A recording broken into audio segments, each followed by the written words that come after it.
Bonjour à tous, bienvenue pour ce live consacré à l'investissement en bourse en 2012. Il y a du sport actuellement sur les marchés. On a vu cette reprise depuis le début de l'année, un CAC qui était revenu au 3005 après être descendu de 8 et depuis quelque temps ça tangue à nouveau.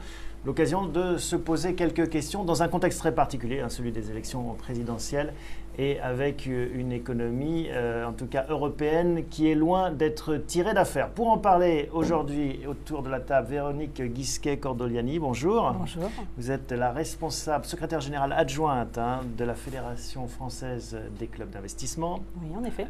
À vos côtés, Bertrand Miseret, le responsable de l'offre bourse de Before Bank, qui est le sponsor de cette émission. Et encore à vos côtés, Jean-Marc Sylvestre, qu'on ne présente plus, spécialiste économique, financier, sur de nombreux médias, Jean-Marc, y compris son blog. On rappelle l'adresse jean-marcsylvestre.com. Tout simplement. On commence, Jean-Marc, peut-être une question avec vous. Dans ce contexte actuel, les marchés financiers, ce n'est pas la priorité de la campagne. Malgré tout, on sent que c'est un enjeu. L'économie financière, la finance, permet à l'État de vivre au quotidien. Et donc, les marchés financiers regardent cette campagne présidentielle peut-être plus que d'habitude. Ce n'est pas la priorité, mais on sent bien que c'est la contrainte. Donc, tout le monde y pense. Tout le monde sait que l'État a quotidiennement, enfin pas tout à fait, mais hebdomadairement besoin d'argent. Et que 800 millions par jour.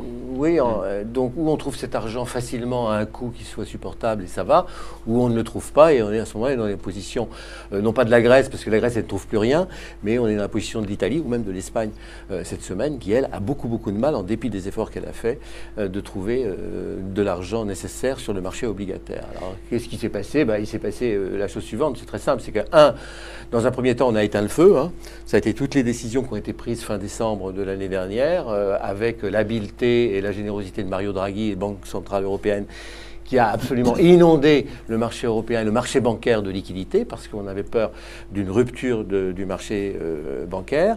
Et puis, deuxièmement, on s'est aperçu dans un deuxième temps, depuis, on le savait, mais que les conditions du redressement économique n'ont pas été réunies. C'est-à-dire que l'argent qui a été distribué, finalement, n'a pas été utilisé à relancer l'économie. Il a été plus ou moins placé à la Banque centrale et gelé. Donc, ça a permis de redresser, d'éteindre le feu, mais derrière, ça ne repousse pas. Ça ne repousse pas. Ok, alors vous le dites, la bourse, finalement, les marchés financiers sont vécus par de nombreux politiques et ça transpire dans leur discours comme une contrainte, donc pour les Français, et ça nous amène au sujet du jour également. Véronique, vous, c'est votre dada, finalement, promouvoir l'actionnariat individuel en France, un actionnariat qui a reculé depuis quelques années. Alors, il y a les raisons conjoncturelles, économiques, boursières. Beaucoup de gens ont perdu de l'argent, sont brûlés les doigts. Et puis il y a ce contexte politique qui ne change pas. On considère toujours la bourse comme le temple de la spéculation. Alors voilà, la priorité, c'est de remettre un peu la bourse au cœur de l'économie. C'est-à-dire à quoi sert la bourse? La bourse, ce n'est pas un outil spéculatif, c'est un instrument de financement de l'économie française. Quand une entreprise veut se développer, que ce soit en croissance externe pour acheter une autre entreprise ou pour des projets de recherche et développement, une des solutions qui lui est proposée, elle peut bien sûr aller voir son banquier, mais elle peut aussi s'introduire en bourse. Donc, ça, on l'a un peu perdu de vue au niveau politique. Enfin, en tout cas, on l'a peut-être pas perdu de vue, mais ce n'est pas le discours qui passe. C'est plutôt comment est-ce qu'on va prendre de l'argent finalement à ceux qui ont investi en bourse, qui ont fait des plus-values quand il y a plus-value. C'est plus ça la logique actuellement. Oui, parce que c'est pas la seule solution pour l'entreprise. Et l'entreprise a compris qu'elle pouvait passer également par d'autres canaux que la bourse. Les banques, c'est dur en ce moment. Oui, mais enfin, il y a quand même tout le private equity, c'est-à-dire l'investissement direct de gens qui ont un peu d'argent, soit d'origine familiale, soit parce qu'ils ont eux-mêmes fait fortune, et qui s'investissent dans la bourse. C'est vrai que la bourse est vécue comme une contrainte par beaucoup de chefs d'entreprise, parce que contrainte de transparence, contrainte d'information, contrainte. Moi, je connais beaucoup de chefs d'entreprise qui ont très envie de sortir de la bourse s'ils le pouvaient. Surtout quand leur cours va dans le mauvais sens. Voilà. Bertrand, qu'est-ce que vous observez, vous, parmi votre clientèle? Chez Before Bank, vous avez des actionnaires individuels qui traitent des actions. Est-ce qu'il y a plutôt moins d'activité, plus d'activité qu'avec leur bon, ça c'est un peu... Oui, l'activité a été reprise. Ça, c'est plutôt la bonne nouvelle. C'est que les Français continuent, en tout cas nos clients continuent à s'intéresser au marché financier. Ça, c'est plutôt une bonne chose. Alors, c'est vrai qu'on a constaté, il y a deux populations. Il y a les investisseurs qui sont très actifs et puis il y a des investisseurs qui sont plutôt sur du long terme. Alors, c'est vrai que de manière générale, la bourse doit s'entendre comme étant un investissement sur le long terme. On ne peut pas rentrer en bourse pour dire demain je sors, je fais un bon coup et je m'arrête là. Ce n'est pas la philosophie, en tout cas, ce n'est pas ce que nous on préconise préconise auprès de nos clients, on leur dit apprenez à vous connaître, apprenez à connaître les marchés, apprenez à connaître les valeurs, et puis à partir de là, investissez, rentrez sur les marchés, et puis faites une bonne action, entre guillemets, investissez dans les entreprises pour les aider à croître. Ça, c'est important. On fait tout ce rôle d'accompagnement auprès de nos clients. Sur le contact, oui, Jean-Marc. La bonne nouvelle pour la bourse et la bonne nouvelle pour les professionnels de la bourse, c'est que les États ne sont plus fiables. C'est-à-dire qu'on sait maintenant que les États peuvent faire faillite ou peuvent avoir des difficultés.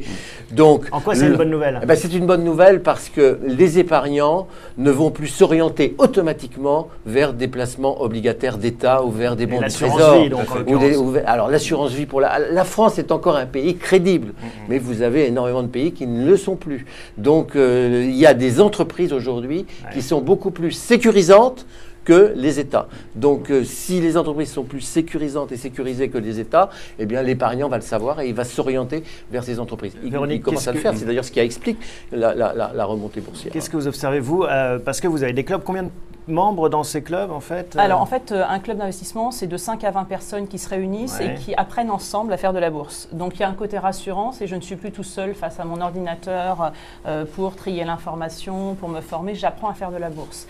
Et il y a ce côté aussi un petit peu garde-fou, c'est si tout d'un coup, j'ai une super idée avec une valeur où il faut absolument investir dans la valeur A, c'est génial, je veux mettre 100% de mon portefeuille. Quand vous arrivez dans un groupe, vous devez défendre votre proposition d'investissement. Donc ça permet de s'aguerrir. Voilà, si vous n'avez aucun argument justifiant de cette nécessité d'investir dans la société, les autres membres vont vous dire non, c'est pas un investissement raisonnable. Combien de clubs en France? Pardon Thomas, mais ce que je voulais rajouter, c'est aussi le rôle des courtiers en ligne aujourd'hui, c'est d'accompagner les clients dans leurs investissements. Et effectivement, de ne pas être seul devant son ordinateur, s'apporter des solutions. Donc il y a toute l'information qu'on trouve sur les sites. Et puis en parallèle, vous avez aussi un service client où là, on peut échanger et puis retrouver un petit peu ce que fait un peu le rôle du club d'investisseurs au niveau du groupe. Avant de passer aux questions, des internautes qui commencent à arriver. Véronique, combien de clubs en France? Une dizaine de milliers de clubs en France. C'est quelque chose qui existe depuis 1968. Et ça continue à être dynamique ou est-ce que vous vivez avec les aléas du CAC 40? C'est très corrélé à la bourse, mais la bonne nouvelle, c'est qu'on voit quand même de plus en plus de jeunes étudiants qui aujourd'hui pensent au financement de leur retraite et viennent à la bourse. Alors avec cette limite qui est les jeunes sont dans l'instantanéité et donc pour eux, le produit action ne va pas forcément être le produit le plus rapide parce qu'il y a une volonté de développer très vite son capital. Alors une notion très importante pour les particuliers, c'est qu'il faut absolument se sortir de l'esprit l'idée qu'il puisse exister au monde un placement qui soit rémunérateur de façon très importante sur du court terme sans risque. Et ça, si quelqu'un dit ça à un particulier, il faut absolument... c'est quelqu'un qui ment. Jean-Marc, c'est quand même dingue, hein. Les jeunes pensent à financer leur retraite par la bourse alors qu'on n'est pas dans un système de retraite par capitalisation. Et voilà, il y a quand même cette obligation maintenant, quand on a 20 ans, de se dire comment je vais pallier le manque qui m'attend. Oui, parce qu'ils savent bien que les systèmes par répartition sont quand même fragiles. Même si la répartition comme la capitalisation est quand même fondée et appuyée sur la prospérité économique. Mais ça ne réconcilierait pas tout, en fait, d'avoir un système par capitalisation? On financerait l'économie, on aurait des Français qui comprendraient mieux la bourse? Non, mais tout dépend de l'appétit des États à prendre de l'épargne. Vous avez aujourd'hui des États, notamment dans les pays développés et notamment de la vieille Europe, qui sont très gourmands, qui prennent l'essentiel de l'épargne. Premier point. Deuxième point, vous avez une régulation mise en place par les pouvoirs politiques qui n'encourage absolument pas le placement boursier parce qu'ils considèrent que c'est un placement risqué. Donc les assurances-vie, par exemple, sont piégées. Elles ne peuvent pas forcément investir dans les entreprises comme elles le voudraient. Les banquiers sont également piégés parce que les banquiers vont avoir balle 3 sur le dos. Ils ne pourront pas forcément aller plus dans les... Bon, enfin bref, vous avez tout un système de précaution, le système de principe de précaution appliqué aux affaires financières et boursières. Enfin, chacun sait qu'avec le principe de précaution, on n'aurait pas fait grand-chose. Aucun commencer par Christophe Colomb. On est vraiment, là on le voit même au niveau des États sur l'investissement, par exemple pour les fonds de retraite, on est vraiment sur une vision court terme. C'est-à-dire que même sur des investissements de fonds de retraite qui sont du long terme pour la population, il y a très peu de pourcentage d'actions. Donc c'est vrai que cette notion de je ne prends pas de risque et pourtant je suis sur du long terme, on en arrive à l'aberration où énormément quand même d'actionnaires individuels ont des livres livrets A full, des comptes sur livret, il y a foison de comptes sur livret, et ce n'est pas ce type de produit qui contribue à faire bouger l'économie, à financer l'économie, à être actif. Et en plus, le risque, voilà, à constituer. Bon, on va prendre les premières questions qui nous arrivent. Michel nous demande stratégie de statu quo, point d'interrogation. Court terme, trop volatile. Moyen terme, trop d'incertitudes. On a l'impression qu'il n'a pas envie d'y aller, Michel. Mais voilà, c'est ça. Enfin, il y a un moment, il faut se poser la bonne question, c'est j'y vais ou j'y vais pas. Et puis, effectivement, il y a toujours un risque de se dire que je suis peut-être rentré un petit peu trop haut ou un petit peu trop bas. Ça, c'est plutôt la bonne nouvelle. Mais en tout cas, c'est ce qu'on dit, hein, l'investissement boursier étant un investissement à long terme. Je pense que là, aujourd'hui, la conjoncture qu'on a actuellement, et compte tenu du niveau du CAC 40, on peut se poser la question de savoir si ce n'est pas le moment d'y aller. Ouais, vous avez aussi un certain nombre de... C'est ça l'idée qu'il faut faire passer, c'est que vous avez un certain nombre de fondamentaux dans la vie qui, quoi qu'il arrive, à moins que ce soit la fin du monde et que la planète explose, mais quoi qu'il arrive, resteront des fondamentaux. Il faudra toujours se loger, il faudra toujours s'habiller, il faudra toujours bouffer, il faudra toujours se soigner, il faudra toujours voyager, s'occuper de ses enfants. Et bien là, vous avez énormément d'activités qui sont des activités personnelles et qui génèrent des activités économiques, donc des activités financières. Dont on peut profiter. Bah oui. Tout à fait, ouais. Et en plus, il faut souligner aussi une chose importante, c'est qu'en action, l'objectif, l'action, c'est un placement long terme. Donc comme c'est un placement long terme, il y a un moment, il faut rentrer dans le marché et investir régulièrement. Investir régulièrement contribue à lisser le risque.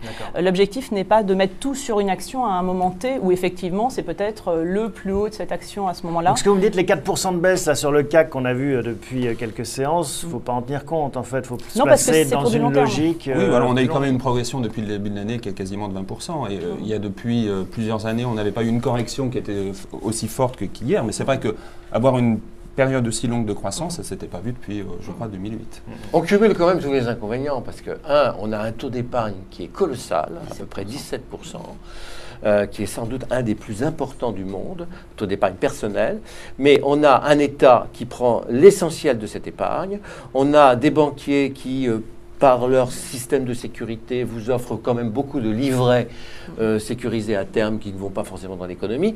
Et troisième point, on a un immobilier important, on a quand même un appétit pour la propriété, et c'est un des derniers refuges pour la sécurité, c'est considéré comme tel. Et puis, dernier point, eh bien, on a raconté que les boursiers étaient des voyous. Alors, comment voulez-vous que les gens veuillent aller à la bourse? Non, il y a des voyous à la bourse, mais il y en a partout des voyous. Hein. Bon, il n'y en a pas plus à la bourse qu'ailleurs.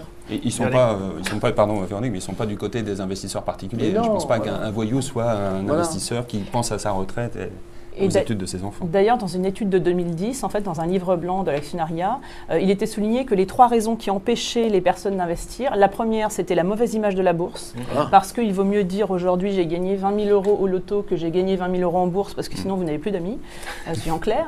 Le deuxième élément, c'était le risque. Alors ça, c'est quand même relativement positif, parce que ça veut dire que maintenant, quelqu'un qui intervient en bourse a conscience du risque. Donc ça, c'est pas un facteur négatif. Et le troisième élément, c'était effectivement la méconnaissance des marchés. Et on regrette que dans notre situation actuelle, dans notre pays, on n'ait pas plus de formation vis-à-vis des jeunes. Voilà. C'est-à-dire que dans les pays anglo-saxons, ce qu'on disait tout à l'heure, c'est dans un pays anglo-saxon, vous avez à financer votre retraite. Alors, donc, excusez-moi, mais donc vous sortez de la fac, la première chose que vous allez faire, c'est rembourser votre prêt étudiant et commencer tout de suite à capitaliser pour votre retraite. Parce que pour vous, ce ne sera pas négatif, ce sera quelque chose de très positif. Alors qu'en France, on a ce côté, l'État va le faire pour moi, donc je vois le fait d'être un capitaliste, entre guillemets, comme quelque chose d'horrible. Pas la peine de m'y intéresser. Alors ça, c'est une des facettes du discours, mais on est quand même dans le championnat du monde des faux culs, parce que la plupart des gens que je peux rencontrer, qui ont un peu d'argent, qui sont profession libérale, ou des artistes, ou des footballeurs, par exemple, on rencontre des footballeurs. Beaucoup d'argent. Bon, ils ont énormément d'argent, ces gens-là.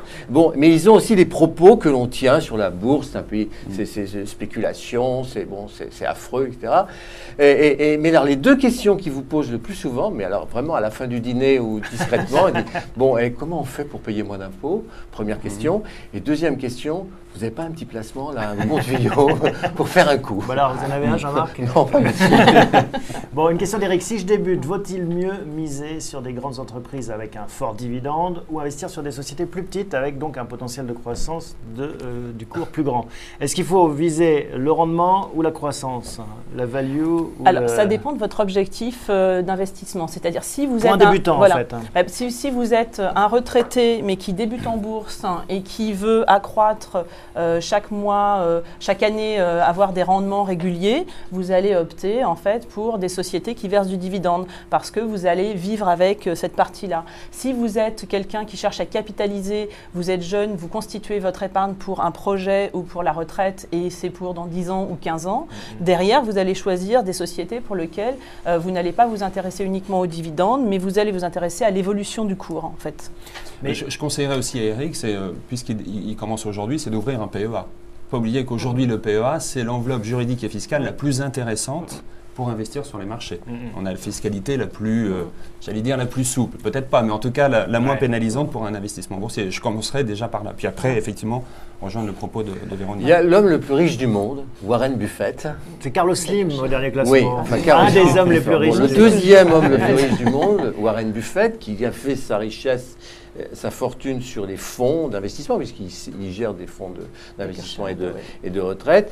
Je crois me souvenir qu'il a 2 règles. La première, il dit: je n'ai jamais investi dans une entreprise dont je ne connaissais pas le produit et dont je ne pouvais pas utiliser moi-même le produit. Il faut comprendre. Voilà, en fait. donc il doit quand même boire beaucoup de Coca-Cola, puisque c'est un des actionnaires principaux de Coca-Cola. Et puis la deuxième chose, c'est qu'il dit: je pense qu'il faut prendre le risque d'acheter un peu plus tard et vendre un peu plus tôt. Ça, c'est Rothschild aussi qui disait ça. Voilà. Et ça a marché aussi. Ça a marché. Donc ça veut dire que c'est pas la peine de regretter de ne pas avoir acheté quand c'était au plus bas. On doit pouvoir acheter en cours de route. Ouais. Et puis c'est pas la peine d'attendre que ça va encore monter pour vendre. Mais comme il s'agit du long terme, vous avez totalement raison. Il vaut mieux acheter progressivement et se créer un cours. Vous savez, pardon Jean-Marc, mais c'est vrai, quand on commence à parler de la bourse dans les médias, généralement il est un peu tard pour arriver sur les marchés. Oui, c'est ce qu'on dit souvent. Quand Ouais, ça fait la une du Parisien, le marché se retourne. Voilà. Le train est passé. Voilà. Et à ce moment-là, ce sont les petits qui arrivent, qui permettent aux gros de sortir et de d'engranger leurs bénéfices. C'est quand même arrivé pas mal de fois dans l'histoire. Donc beaucoup se sont fait avoir comme ça, donc ils sont méfiants. C'est vrai que ça manque d'informations, tout ça. Mais ça manque surtout, vous le disiez très justement, de la notion de court terme. C'est pas le casino et c'est pas le loto. Donc c'est quand même un placement moyen et long terme. Si on veut faire du spiel et du day trading, c'est un autre sport, quoi. C'est une autre spéculation et c'est surtout pas pour faire sa retraite. Alors justement, à propos de long terme, là, on a une question concernant les étudiants d'Agathe. Existe-t-il des clubs d'investissement étudiantins en France? Oui. Un phénomène qui se développe en Suisse. Oui. Alors, il y a des clubs d'investissement à HEC, à l'ESSEC, à l'ISEG. Il y a pas mal de clubs d'investissement qui nous contactent. Et c'est vraiment là où on voit le renouveau en se disant qu'effectivement, les jeunes générations ont conscience ont moins peut-être d'a priori que Vous tout le monde sur la bourse. la génération Y est moins... Voilà, a moins d'a priori sur la bourse, voit moins l'argent gagné comme quelque chose d'obligatoirement négatif, mais parce qu'ils ont un problème de financement. C'est surtout ça. Alors, le petit laïus là-dessus, où il faut faire très attention, c'est sur cette volonté de rapidité. C'est-à-dire que c'est une génération qui est tout dans la rapidité. Donc, il arrive, moi, d'avoir des clubs qui me disent: voilà, alors j'ouvre un club aujourd'hui. Un club, c'est pour une durée de 10 ans, normalement, on peut en sortir avant, mais j'ouvre un club aujourd'hui, comment je vais retirer mes bénéfices l'année prochaine? Alors là, je dois gentiment leur expliquer que l'année prochaine, ils n'auront pas doublé leur portefeuille. Sinon, c'est qu'ils seraient sur des valeurs très à risque et que la prise de risque serait importante. Donc ça c'est ça la bourse aussi, Bertrand. C'est le court terme, cette logique quand même de... Ce que j'allais dire aussi en complément de ce que dit Véronique, c'est qu'avant peut-être d'aller sur les marchés, il y a des outils qui existent aujourd'hui sur Internet. Et je pense que cette génération y est très sensible. On peut se créer un portefeuille virtuel, on peut se créer une liste de valeurs préférées, on peut suivre ses investissements boursiers sur les téléphones mobiles. Tout ça, aujourd'hui, on le propose. Ouais. Mais je pense qu'avant d'aller directement sur les marchés, il faut se faire une phase d'apprentissage. Et à partir de là, on voit comment on se comporte, parce que l'investisseur, il n'est pas le même quand on est là autour d'une table et qu'on parle des investissements boursiers que quand il est devant son écran et que le marché est ouvert et qu'il doit passer ses ordres. Parce que c'est là qu'on bloque. Jean-Marc, ça c'est un problème qu'ont les professionnels aussi de l'information. Trop d'informations finalement. Comment on fait le tri? Comment est-ce qu'on trie ce bruit qui nous arrive en permanence entre les Twitter, les Facebook, les dépêches, tous les sites d'information? Il faudrait d'abord que l'information elle arrive de l'entreprise et de la direction de l'entreprise. Elle n'arrive pas assez, vous dites, et il ne joue pas assez le jeu. Si, parce qu'en fait, ils ont fait énormément de progrès et puis ça a quand même été fortement contrôlé, régulé.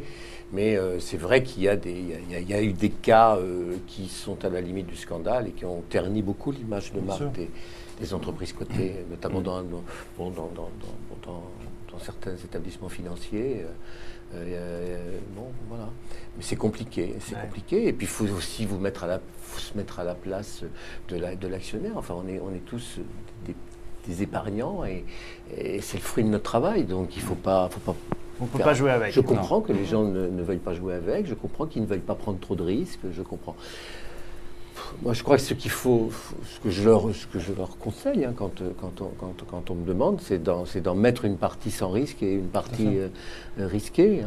Ça fait partie des bonnes règles. Voilà. De la même façon, en fait, tout le monde n'a pas le même temps pour gérer son portefeuille. Non. Donc, vous avez des gens qui vont à la tranche 35-55 ans, qui sont soit en profession libérale, soit en direct, soit salariés, n'auront pas le temps de gérer. Et dans ces cas-là, ceux-là peuvent se reporter sur des professionnels qui gèrent. Mais ce qu'il est important, même pour ces gens-là, il est important de se former. On peut faire de la bourse en direct ou via des OPCVM, des trackers, des certificats, mais il est toujours important de garder sa capacité de jugement de ce que fait le professionnel en face. Donc, il est important de se former. Et on est dans une structure actuelle où il n'y a pas de formation quand on est au lycée sur le fonctionnement de la bourse, l'économie, la gestion d'un budget. On n'apprend pas à nos jeunes à gérer un budget. Et sur Internet, Bertrand, il y a plus de formations. Vous, les courtiers, vous faites des efforts de pédagogie? Oui, tout à fait. Ça, c'est notre règle d'or. Puisqu'on parlait des règles d'or de l'investisseur, les règles d'or du courtier, c'est d'accompagner les clients, les investisseurs, et leur expliquer ce qu'il faut faire. Et puis, parfois, de ne pas faire. Exactement, c'est ce que j'allais dire, de ne pas faire. C'est vraiment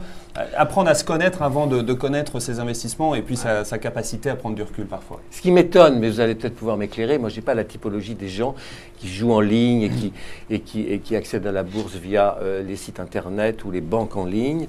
Mais je comprends qu'un jeune qui sort de l'école soit assez prudent sur l'investissement de son épargne. Vous le disiez très justement, il doit d'abord rembourser son prêt étudiant quand il en a pris un, et ils sont de plus en plus nombreux à le faire. Mais il doit aussi préparer son avenir, préparer sa retraite, parce qu'il sait très bien que ses parents ont galéré, qu'il n'y a pas forcément d'argent dans la famille et que les systèmes de retraite sont fragiles. Donc je comprends cette prudence. La prudence que je ne comprends pas, c'est celle des seniors aujourd'hui. C'est-à-dire des gens qui sont en retraite, qui ont des retraites très confortables, parce que les systèmes de retraite sont fragilisés pour les générations qui viennent, mais pour les générations actuelles, ils ne sont pas fragiles. Les retraites sont sécurisées. Ils ont payé tout ce qu'il fallait payer comme équipement. Ils sont parfois, le plus souvent, pour la moitié d'entre eux, propriétaires de leur logement principal. Ils ont des livrets à droite à gauche. C'est eux qui devraient prendre des risques en bourse, parce qu'en fait, leur horizon, leur espérance de vie est relativement courte. Donc, s'ils se cassent la figure dans 10 ou 15 ans, mais ça n'a rien, peu importe.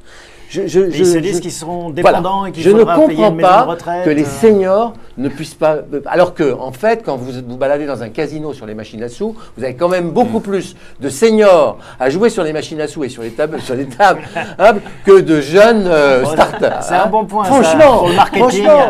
Il y a quelque chose qui ne va pas. Je ne comprends pas que les seniors... Alors, je ne sais pas ce que font les clubs d'investissement seniors. Il y en a beaucoup de clubs d'investissement seniors. Moi, je suis allé en visiter quelques-uns. Ils sont quand même d'une prudence de sioux. C'est pour investir sur un liquide. Je pense à mes petits-enfants, ils auront du mal et je mets mon damar. Mais on ne s'en sort pas avec ça. Non, je pense qu'effectivement, alors nous, dans les clubs d'investissement, ils connaissent, les actionnaires qui sont dans les clubs d'investissement connaissent mieux les produits financiers parce qu'au bout d'un moment, ils apprennent les uns des autres. Ils suivent mieux le marché parce que quand on est 20 et que chacun, si on fait des groupes de 2, chacun suit 2 valeurs, ça fait un nombre conséquent de valeurs suivies pour le club et aussi pour son portefeuille personnel. Donc ça, c'est important. Et généralement, ils prennent un peu plus de risques. Ils sont moins sensibles au risque. Alors que l'actionnaire individuel va avoir tendance tout seul à avoir un petit peu peur du risque. Alors, il y a une corrélation aussi forte, il ne faut pas se le cacher, entre les différents produits financiers traités et le cours du CAC. C'est-à-dire que quand le cours du CAC va très bien, pendant 2 ans, ça monte, On cherche d'autres produits que le produit action, on cherche d'autres choses. Bien sûr. Non, il y a alors, une question pardonnez-moi, aussi. mais le club d'investissement, c'est une forme de mutualisation aussi. Oui, Il y a des différences. mutualisation du risque. Donc vous mutualisez le risque. Moi, je conseille toujours à mutualiser au sein d'une famille. C'est d'ailleurs un très bon sujet de conversation. Enfin, non, oui, c'est un sujet d'engueulade, ça, je pense. Oui, peut-être. Ouais. Ah non, mais Alors- les clubs qui fonctionnent bien sont les clubs qui ont deux objectifs. Vous aimez le golf et vous aimez la bourse, vous faites un club golf Ouais, ou bourse. c'est pas mal. Comme ça, on a Ça, toujours un c'est bien. sujet qui Voilà, réconcilie. c'est toujours un sujet sympathique. Alors, question de Laurent, très intéressante, parce que un des moteurs, une des locomotives de l'investissement en bourse, notamment pour le grand public, c'est les introductions en bourse. Hein. On se souvient des grandes privatisations en France. Et là, il y a Facebook qui pointe le bout de son nez, on en parle depuis des mois. Est-ce que ça va créer une dynamique? Est-ce que vous pensez que les Français vont s'intéresser à cette introduction de Facebook qui devrait défier pas mal de records? C'est vrai que les introductions, il y en a de moins en moins parce que la conjoncture n'est pas favorable et s'y porte pas. Alors c'est vrai que quand on a des grands noms comme Facebook qui arrivent sur le marché, oui, c'est intéressant. Ça devrait quand même tirer l'attention des médias aussi. Oui, tout à fait. 100 milliards, je crois. Hein, oui, mais ça va attirer l'attention sur le marché américain. Moi, ce que j'aimerais, c'est que les investisseurs reviennent sur le marché français et soient actifs sur les valeurs françaises. Parce que Facebook le sujet à la est là, française. Ouais, exactement, oui, tout à fait. Jean-Marc, les chefs d'entreprise, vous le disiez tout à l'heure, bon, ils ont un rapport assez ambivalent avec la bourse. C'est de l'amour quand ça va bien et de la haine quand ça va moins bien. Est-ce que vous les sentez prêts à rentrer en bourse? Les chefs d'entreprise, la bourse, pour eux, c'est un moyen de financement. Première chose. Deuxième chose, c'est sans doute un moyen de motivation des salariés parce que c'est un bon marqueur de performance. Mais il ne faut pas que ça devienne une obsession parce que ça peut se retourner assez rapidement. Puis troisièmement, je crois que la bourse, ça oblige quand même le management et l'ensemble de l'entreprise à se comporter correctement. Parce qu'on est sous surveillance.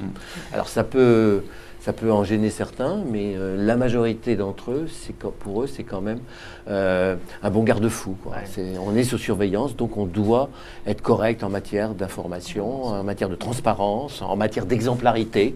Et Dieu sait s'il y a des chefs d'entreprise qui ne sont pas exemplaires aujourd'hui. Et puis troisièmement, ça oblige aussi à pédaler, c'est-à-dire à faire de la croissance, à faire du développement. On a oublié deux choses. Il fallait qu'une entreprise fasse des profits parce que ça, c'est absolument indispensable. Puis deux, il fallait qu'elle fasse de la croissance parce que c'est comme une bicyclette. Elle ne tient en équilibre que si on pédale et que si ça roule. Une belle métaphore. Sur Facebook, Séverine nous parle du luxe, autre secteur qui fait rêver. Hein. Il y a un des rares secteurs qui tient bien la rampe, des valeurs comme LVMH, Hermès. Le luxe, est-ce que c'est le placement boursier absolu en France? On a un peu cette impression, c'est vrai. Ça défie la gravité en ce moment. Alors, la priorité, c'est pas de se dire est-ce que je vais investir dans le luxe, parce qu'il faut quand même se former pour voir comment je vais diversifier mon portefeuille.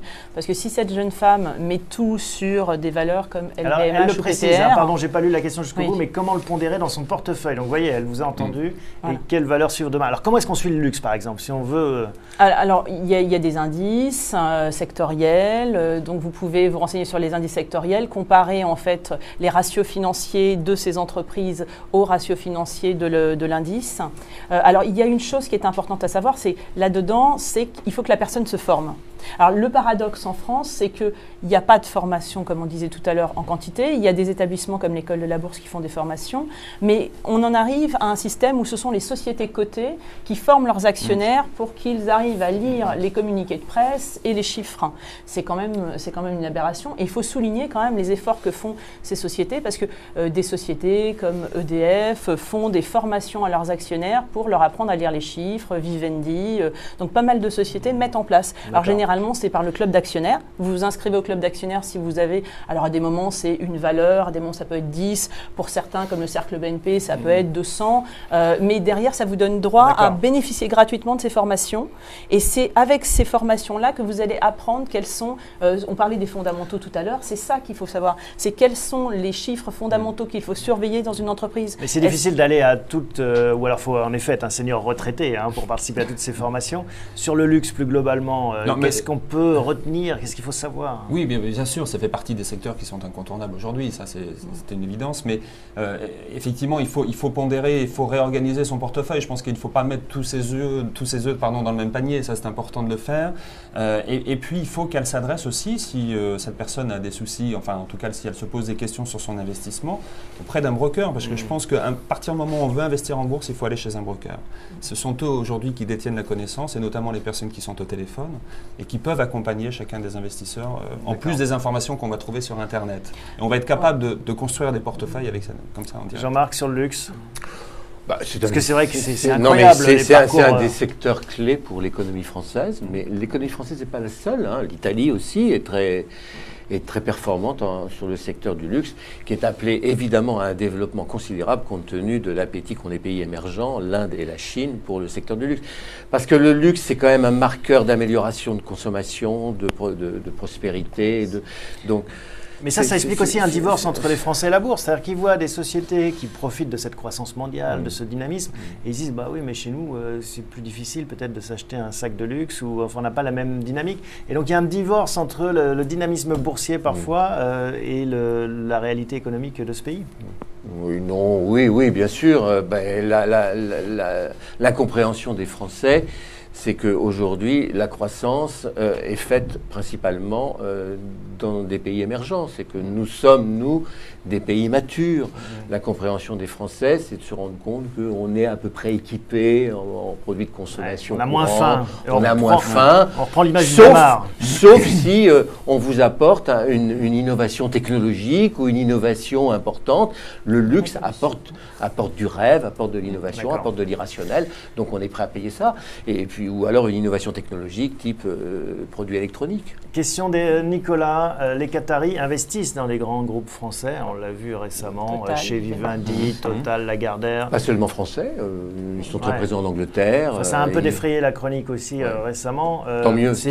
Voilà, c'est une bonne nouvelle, c'est de la question en fait. Est-ce que c'est une bonne nouvelle pour le CAC? C'est une excellente nouvelle que certains pays pétroliers recyclent leur argent dans les pays occidentaux. Bien sûr que c'est une bonne nouvelle. Ça attire aussi l'intérêt médiatique, l'intérêt économique, tout. Mais c'est une bonne nouvelle tout simplement parce que le marché action, en fait, il faut le voir de cette façon-là. Le marché action va subir en fait des sorties de grands investisseurs domestiques, enfin grands investisseurs français, puisqu'on a Solvency pour les assureurs, BAL pour les banquiers, où ils vont certainement réduire leur exposition Donc, action. Vendre en fait des actions. Donc il y a un moment où il faut que ce marché soit soutenu. Donc face à la sortie de ces investisseurs-là, il faut bien qu'il y ait d'autres investisseurs qui se proposent. Je ne crois pas au risque politique, je ne crois pas qu'un investisseur étranger ait des intentions politiques derrière. Parce que c'est ce qui est sous-entendu bien souvent. sûr, mais c'est ça qui est sous-entendu. Lorsqu'on voit arriver des Chinois, on se dit, bon voilà, les Chinois débarquent. Ou un fonds qatari, on se dit, mais en fait, ces investisseurs-là fonctionnent exactement comme un investisseur occidental. C'est-à-dire qu'il veut sécuriser son placement, le diversifier et obtenir un rendement à long terme. Parce que les gens du Golfe sont des gens qui cherchent des rendements à long terme. C'est-à-dire qu'ils veulent remplacer une rente pétrolière sur le long terme dont ils ont profité énormément et qui est en train de s'épuiser par une autre rente d'aussi long terme, mais dans les pays occidentaux. Parce qu'eux n'ont pas les marchés pour pouvoir générer des activités économiques comme les nôtres. Oui, je pense que dans une moindre mesure, les pouvoirs publics aussi ont tout intérêt à ce que les particuliers français reviennent sur les marchés et doivent faire en sorte d'inciter chacun des Français à investir sur les marchés en disant attention, là c'est un investissement aussi long terme et c'est aussi une façon de préserver notre patrimoine national. Et la première chose qu'ils doivent faire, les pouvoirs publics, c'est de baisser le montant des dépenses publiques parce que s'ils baissent les montants des dépenses publiques, on baissera le déficit, donc on baissera l'endettement et ça transférera une partie de cette épargne sur les entreprises privées. On n'en prend pas le chemin. Ni d'un côté ni de l'autre, j'ai l'impression. Ne soyez pas pessimiste. D'accord. Une question piège ou pas, nous demande Laurent. En tant qu'expert des marchés, où vous placez votre argent en bourse, vous personnellement? Une question indiscrète. Jean-Marc. Immobilier. Non, mais en bourse. Vous avez des placements en bourse? Vous achetez des actions? J'ai un portefeuille qui est issu de TF1 parce que j'ai eu la chance de faire une partie de ma carrière dans une société cotée qui était assez généreuse en plan d'épargne d'entreprise. Donc j'ai essentiellement du TF1 et j'ai par ailleurs un PEA qui est donc par excellence un produit qu'on peut utiliser pour faire des arbitrages. Et vous en faites beaucoup ou c'est plutôt... Non, j'en fais plus actuellement, j'ai pas le temps, mais j'en ai fait, oui, à l'intérieur du PEA. C'est très intéressant, on fait des arbitrages à l'intérieur. Donc les courtiers sont très contents parce que ça fait du commerce. Ça fait mais vous ne pouvez pas sortir du PEA parce que si vous sortez du PEA, vous perdez en partie les avantages fiscaux qui sont attachés au PEA. Est-ce que j'ai répondu justement? Très bien répondu, Bon, c'est tout à fait ça. Bertrand, merci. alors vous devez passer la question. Vous investissez, vous, à titre perso? Oui, tout à fait. Oui. Alors, c'est vrai qu'il y a, parmi les règles d'or, il faut avoir du temps. Donc, moi, j'en ai pas beaucoup actuellement, mais j'essaye plutôt de prendre des produits comme les trackers, qu'on peut prendre aussi au sein d'un PEA sans aucune difficulté. Et puis, j'ai un contrat d'assurance. Est-ce que ça, c'est une question? Est-ce qu'il faut investir soi-même en direct ou est-ce qu'il faut passer par des fonds, des professionnels? Alors, comment est-ce qu'on place le C'est deux curseur? stratégies. C'est deux stratégies différentes, ça dépend du temps qu'on a. On voit que la tranche des personnes de 35 à 55 ans sont généralement plutôt en gestion déléguée, c'est-à-dire via des OPCVM, des trackers, des mandats de gestion dans les banques. Donc ça, c'est la première partie. Et de l'autre côté, il y a des personnes qui vont prendre le temps, parce que c'est aussi peut-être leur passion, de suivre la bourse et de faire de la bourse en direct en ayant des actions, des obligations, des warrants, des trackers, des certificats. Donc ça, c'est deux politiques totalement différentes. L'élément clé là-dedans, c'est vraiment effectivement de suivre son portefeuille. C'est-à-dire qu'on ne prend pas des titres en direct si on n'a absolument pas de temps à passer sur la gestion de son portefeuille. Dans ces cas-là, on fait appel à un professionnel. Par contre, il faut suivre un peu la gestion du professionnel. Il faut être capable de dire est-ce que je suis satisfait de sa gestion. Les courtiers ont fait un gros travail aussi sur les OPCVM, sur la gestion déléguée, parce qu'aujourd'hui, on arrive à trouver des portefeuilles type ou des sélections de fonds qui sont proposés aux particuliers. Parce que c'est vrai, quand on se retrouve face à 9000 fonds, qu'est-ce que je fais et qu'est-ce que je dois choisir? C'est aussi compliqué que d'investir finalement dans des actions en direct. Exactement. Donc là aussi, les brokers ont eu un rôle important et de sélection. Dans la sélection de plusieurs niveaux. Et puis, on a proposé un système d'entonnoir aux clients. Maintenant, on peut trouver les fonds, les pépites, les étoiles, celles qui ont les mieux performé depuis le début de l'année. Et puis avoir un comportement qui est... Alors, c'est difficile parce que c'est un comportement rationnel, c'est-à-dire se donner des limites, se dire, bon, je veux gagner 10% sur telle valeur, il faut avoir la sagesse que, d'une fois qu'on a engrangé les 10%, de s'arrêter, c'est-à-dire de ça fait partie des règles d'or, éventuellement à une autre valeur. Alors, c'est les ordres intelligents. Voilà. Chez les courtiers, il y a des ordres stratégie pour ça. C'est-à-dire, l'idée, c'est que la personne prend une décision d'investissement, une décision d'achat sur une valeur avec une vraie stratégie. C'est-à-dire, à 10%, je vends. Il faut le faire, à ça. Moins 10%, c'est 10% le seuil? Non, c'est chacun a son norme. 150%, c'est possible? Ça dépend des valeurs aussi. De la même façon, vous pouvez constituer votre portefeuille et vous dire, il ne faut pas se dire, j'attends que ça aille plus haut, toujours. Il ne faut surtout pas attendre, parce que il y aura toujours quelqu'un qui vous dira, c'est comme au casino, allez, remets une pièce encore, tu vas voir. Non, vous avez déjà 10%, c'est énorme, parce que trouver un produit aujourd'hui qui vous rapporte 10%, je ne connais pas. Net de commissions et d'impôts. Très faibles aujourd'hui. Net de commissions qui sont très faibles et d'impôts, surtout sur les courtiers. Une question d'Agathe, oui, pardon. Juste, la difficulté des actionnaires individuels aujourd'hui, c'est souvent de vendre. C'est-à-dire que prendre une position, ça va, mais après, en fait, les personnes regardent leur ligne en disant, j'attends encore un peu, c'est à 60, j'attends que ce soit à 70, c'est à 70, j'attends encore. Et en fait, il y a un moment où il faut se décider. C'est-à-dire qu'il faut vendre, ou vendre la moitié de sa ligne et en garder l'autre moitié, mais il faut faire quelque chose. Les boursiers ont une expression, ils disent l'argent brûle les doigts, c'est-à-dire qu'on a du mal à le garder en cash et on a envie de l'investir, on se dit il y a plein d'opportunités. Mais vendre, c'est vrai, c'est plus dur. Agathe nous demande, est-ce que c'est moins risqué d'investir sur les grandes valeurs du CAC finalement? Est-ce que quand on débute, on prend moins de risques à aller sur les plus grosses sociétés ou pas?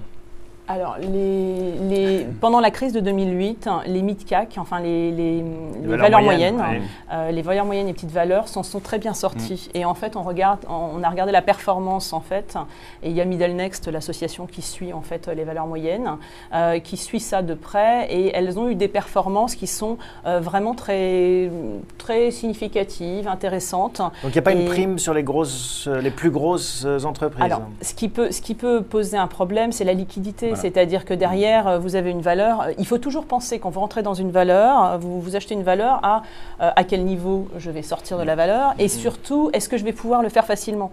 C'est-à-dire que, bien sûr, il y a toujours une fourchette, mais si vous voulez la vendre à 22 et qu'il y a un acheteur à 5, vous aurez quand même, soit vous rendez et vous le vendez à 5, soit vous attendez et ça peut prendre des mois.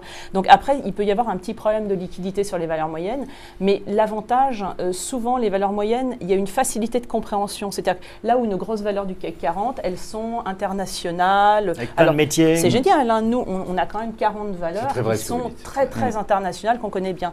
Par contre, la petite valeur, on va avoir tendance à voir, déjà le président, ça va souvent être le créateur, c'est son bébé, il va le défendre. On est sûr qu'il est dans le même train que nous quand on investit dans la valeur, parce qu'il a une partie de son épargne, de son argent. Il va dans un sens, il défend, il y a une implication forte du management, comme on l'a dit, hein, le management souvent, quand il est familial, il défend l'entreprise, il ne défend pas juste son salaire ou son parachute doré ou autre.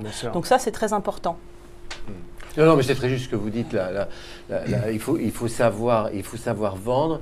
Et autant on a conscience lorsqu'on vend un bien immobilier qu'il faut trouver un acheteur, on n'a pas forcément conscience qu'il faut trouver des acheteurs en bourse. Il n'y a pas forcément des acheteurs pour ça. Bon, ça c'est le premier point. Et le deuxième point, moi je regarde aussi énormément l'équipe dirigeante, le chef d'entreprise. L'âge qu'il a, d'où il vient, combien il a au capital, etc. La stabilité. La stabilité, ça c'est primordial. C'est une question d'homme. Oui, c'est vrai parce que... Oui, il y a 3 critères, l'homme et l'homme. L'homme, alors parfois la femme.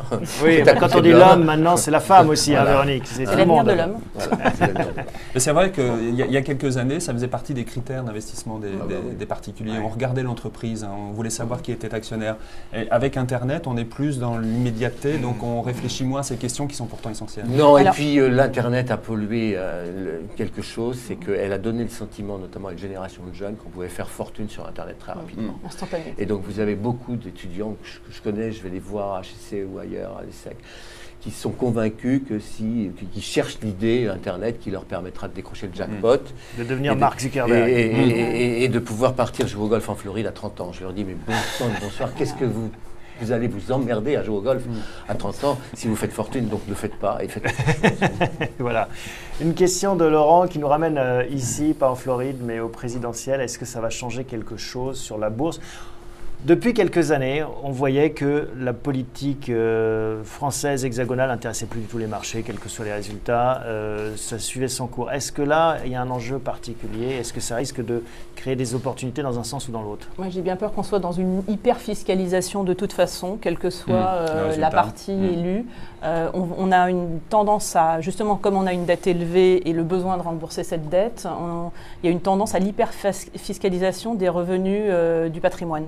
Donc de toute façon, quel que soit le résultat des urnes, on aura malheureusement très certainement vraiment un surplus d'impôts. Alors certes, il faut payer, mais ce que disait M. Sylvestre est très bien, il faut commencer par réduire les dépenses de l'État. C'est-à-dire, avant de faire payer les gens, il faut commencer par se demander où on pourrait faire des économies de façon à ne pas avoir à les faire payer autant. Ouais. C'est-à-dire que payer un impôt, c'est un acte citoyen parce qu'on aime tous avoir des hôpitaux sympathiques, des écoles sympathiques pour nos enfants. Voilà, on a une structure importante. Mais derrière, il ne faut pas que cet argent soit mal utilisé. Mais ça, c'est sur la fiscalité, donc sur le côté politique. Mais est-ce que ça a un impact sur les cours déjà à court terme ? Est-ce que le CAC va monter et baisser en fonction de l'élection ? Honnêtement, je ne pense pas. Hein. Je pense que c'est fini le temps où effectivement il y avait un impact politique. Les marchés sont plus internationalisés. Oui, tout à fait. Ouais. Du fait des investisseurs qui sont derrière. Hein, l'élection va avoir un impact sur le taux d'intérêt du marché obligataire. Parce que ça impacte la crédibilité du pays, de son équipe dirigeante et de la politique qu'elle va faire.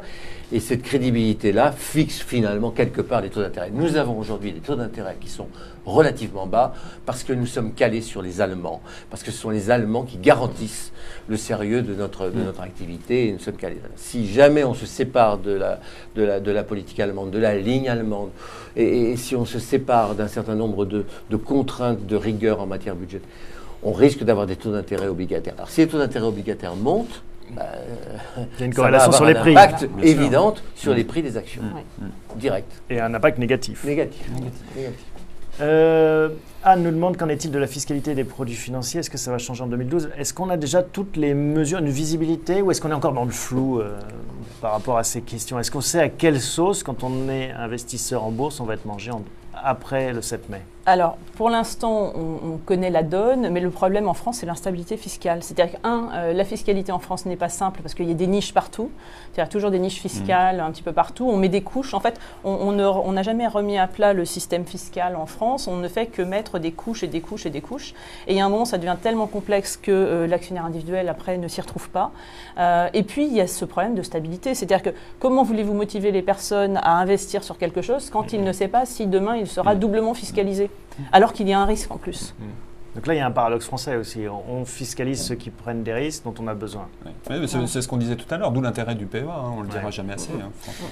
Une question de Louis. J'aimerais faire partie d'un club d'investissement à Marseille. Où puis-je trouver une liste des clubs qui accueillent de nouveaux membres? Alors, la FFCI ne communique pas de liste des clubs parce que ça serait un manque de transparence. Non, c'est la confidentialité des personnes. Vous imaginez si on mettait sur Internet la liste de tous les clubs d'investissement. Louis, alors à Marseille. Alors, en fait, il nous écrit sur le site ffci.fr. Il a une bourse des équipiers. On a mis une bourse des équipiers où il peut présenter sa candidature avec son profil, ce qui peut amener un club. Parce qu'il faut savoir que les clubs recrutent peu de membres parce qu'une fois qu'ils vivent bien ensemble, c'est une alchimie un club, une alchimie de personnes qui s'entendent bien. Donc faire rentrer un nouveau, c'est plus dur. C'est toujours un risque. Donc c'est toujours plus facile de recréer un club avec 5 personnes. D'accord. Louis, alors il faut créer votre club. L'adresse du site ffci.fr. FFCI. Vous trouvez des équipiers à Marseille sur le site ffci.fr. Et en plus, on a des correspondants animateurs à Marseille qui sont des jeunes retraités bénévoles super punchy qui l'aideront à faire ça. Question à nouveau sur ce contexte de crise de la dette aussi. On a vu la Grèce, Portugal, Espagne. L'Italie semble aller mieux. Est-ce que la France est menacée? Une question plus globale, ça c'est peut-être Jean-Marc qui a des visions là-dessus. Est-ce que finalement la France... Oui, bien sûr que la France est menacée. Elle est menacée. La France est aujourd'hui à un niveau de dette de 80% de son PIB.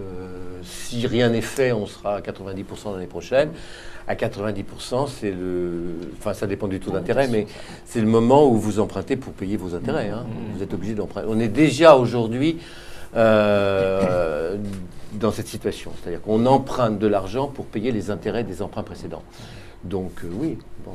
Et c'est ce que vous disiez tout à l'heure aussi sur le fait qu'à partir du moment où on a moins de rigueur budgétaire, les agences de notation dégraderont la note de la France et donc on empruntera plus cher. Et si on emprunte plus cher, on aura plus de mal à emprunter. Plus on a de mal à emprunter, plus il faut payer cher.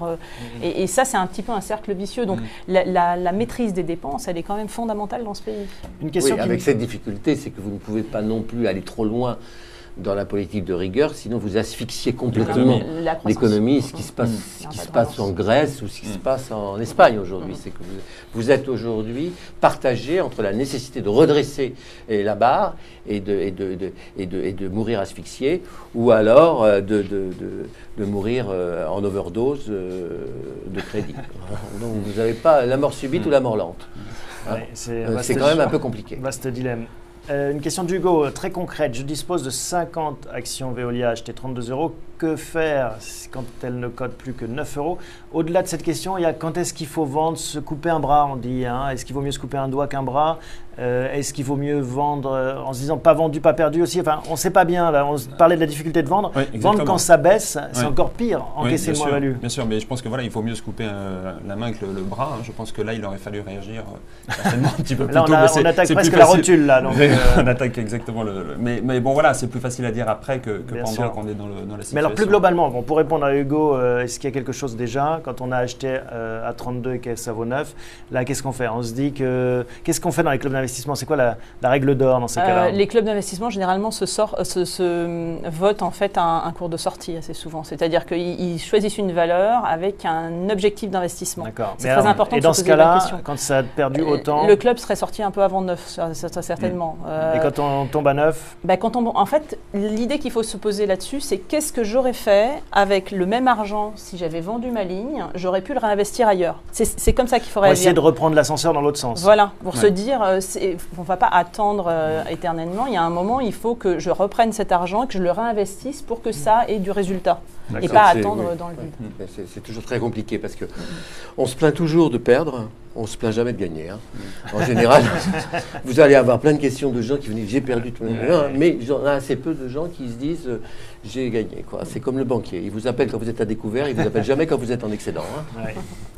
Le monde merveilleux de l'argent. Une dernière question peut-être, ou un mot de conclusion pour vous tous. Concernant ça, investir en bourse en 2012, ça reste une bonne idée ou est-ce qu'il faut attendre ou est-ce qu'il faut... voilà. Il faut commencer à investir un moment quand on prépare son avenir. À force d'attendre, des gens attendent depuis 20 ans c'est de comme commencer pour à l'immobilier, investir. en Voilà. fait. Exactement. Il y a des gens qui voulaient acheter leur appartement il y a 20 ans et qui trouvaient que c'était cher il y a 20 ans et maintenant ils trouvent que c'est d'autant plus cher. Ouais. Et bien c'est pareil pour les actions. Il y a un moment, il faut commencer le process en commençant par se former, en commençant par voir les grandes règles de gestion de portefeuille et après sélectionner ses valeurs. Et c'est vrai qu'on disait tout à l'heure, ne pas investir dans des valeurs ou des produits qu'on ne comprend pas.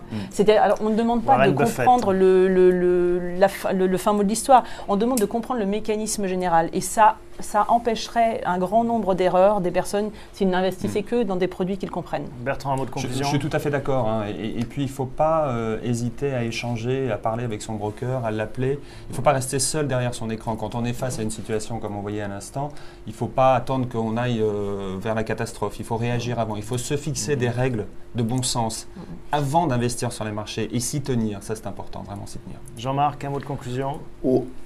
Banal. 1, c'est pas la fin du monde. 2, il y aura toujours des besoins fondamentaux à satisfaire, donc on aura toujours besoin d'une activité économique. Je trouve que les entreprises françaises, notamment les grandes entreprises françaises, sont assez bien positionnées sur les marchés en forte croissance. On a des champions du monde. Hein. On a des champions du monde qui sont un peu anciens. Bon, et on manque de champions du monde dans les nouvelles technologies. Mais enfin, on a des champions du monde en Chine, en Inde et partout. Et donc, ces entreprises-là, elles vivront toujours. Et puis, troisièmement, je trouve qu'aujourd'hui, les marchés sont quand même pas chers parce qu'on est à moins de 3005. 3005, je me souviens, c'était la valeur du CAC il y a 10 ans, quoi, non? On est monté à 7000, je crois, au plus Voilà. haut en Quasiment. 2000. Ouais. Donc, L'actif net des sociétés est souvent supérieur en Oui. fait à la valorisation boursière. ah, Ouais. bah, bien sûr. Ça, Donc, le voilà, prix de la faut flotte se d'Air poser France vaut plus cher que la société. La France vaut 1,3 milliard en ce moment en bourse. Ouais. Merci à tous les trois pour Merci. votre participation, toutes ces réponses et merci à vous, internautes qui avez suivi cette conférence en direct et à ceux qui ont posé des questions. Merci, on se retrouve très bientôt pour une prochaine conférence en live. À bientôt.